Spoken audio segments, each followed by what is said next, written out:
Well, what's very interesting to me is that they actually have kind of similar approaches in that if they can, they want to take their opponent to the ground and use their grappling pedigree. But in both in submission grappling and in terms of wrestling, Matuesz Gamrot's credentials outpace those of Dariush.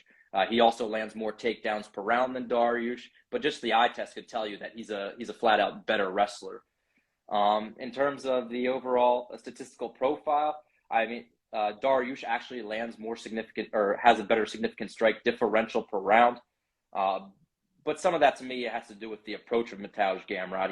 He's not like a volume striker. He kind of sneaks in his shots and balances that with his grappling more effectively, whereas we'll see Dariush in extended striking exchanges.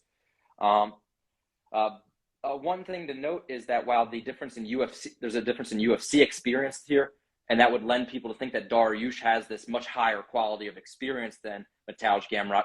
The numbers don't really bear that out, and actually, Matuesz Gamrot's opponents have a higher opponent win rate, and he has a higher average opponent wins, which means the average opponent of Matuesz Gamrot has more wins than the average opponent of Beneil Dariush. The numbers there are 15.64, which is the most out of any fighter on the card for Gamrot, to 12.46, which is a solid number for Beneil Dariush, but